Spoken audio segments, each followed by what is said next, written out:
A história oficial, né, contada sobre a chegada de Portugal aqui no Brasil, vai falar sobre descobrimento. Mas será que de fato foi um descobrimento? Né? Portugal já sabia da existência desse território antes de 1500. Então não foi um descobrimento. Né? E aí então a gente vai chamar do quê? De encontro de culturas?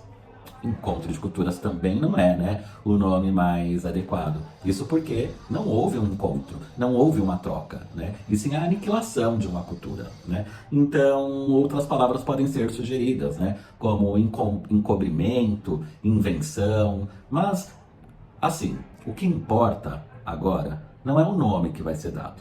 O que importa é a gente refletir, através da leitura, né, desse terceiro capítulo, sobre o que aconteceu com a chegada de Portugal aqui no Brasil.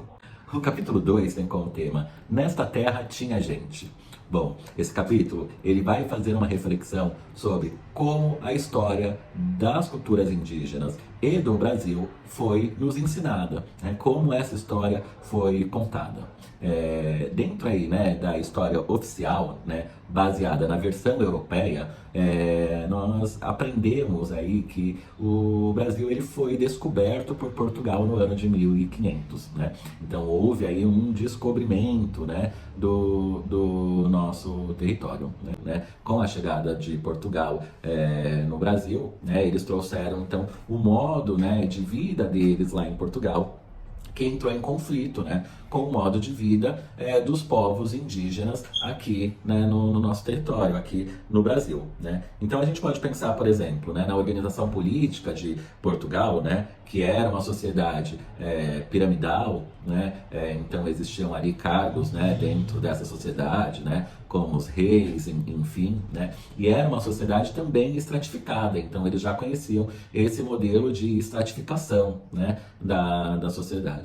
Enquanto, né, os povos indígenas, né, primeiro que existiam vários, como a gente já viu, né, povos indígenas, então várias formas de se viver dentro desse território, né, mas vamos aqui dividir em dois principais grupos, né, um grupo nômade, né, que não se mantinha fixo, né, em uma única região do território, né, um grupo que viajava aí, né, por várias regiões do território, e um grupo com características agrícolas, né, e aí a gente pode encontrar, por exemplo, os tupis, né, então esse grupo ele vivia em um determinado local e ele já tinha técnicas, né, de plantação, né, e de preservação também, né, da floresta, né, do ambiente que eles viviam. Né? Então, quando Portugal se depara então com essa civilização, com esses povos, né, Portugal ele tem a visão única de cultura que é a deles, né, a cultura europeia, né? Então a gente ouve falar em alguns documentos como, por exemplo, eurocentrismo, né, o etnocentrismo, né, que é quando se reduz, né, toda a diversidade cultural à visão de uma única cultura, né, que se coloca então uma única cultura no centro, né, e passa então a enxergar todas as outras culturas como diferentes e com isso desvalorizar também essas outras culturas, né? Então Portugal ali para conseguir atingir, né, o seu objetivo, que era de exploração, né, desse novo território, faz com que os índios tupis, né, que já tinham essa cultura agrícola, fossem escravizados, passassem então a trabalhar, né, para Portugal, e os indígenas nômades, né, eles foram perseguidos e exterminados, né, porque eles se recusavam a realizar esses trabalhos que eram ordenados, né, por Portugal. Para exemplificar melhor sobre como os portugueses enxergaram os povos indígenas quando eles chegaram aqui no Brasil, eu vou fazer a leitura do trecho de uma carta escrita por Pero Vaz Caminha, em 1500, encaminhada para Dom Manuel. Parece-me gente de tal inocência que, se o homem nos entendesse e eles a nós, seriam logo os cristãos, porque eles, segundo parece, não têm nem entendem nenhuma crença.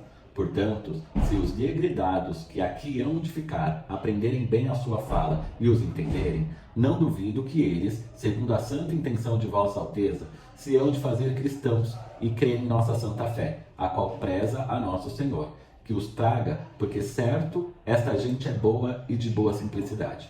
Imprimir-se-á ligeiramente neles qualquer cunho que lhes quiserem dar. E pois Nosso Senhor, que lhes deu bons corpos e bons rostos, como a bons homens, porque aqui nos trouxe, creio que não foi sem causa.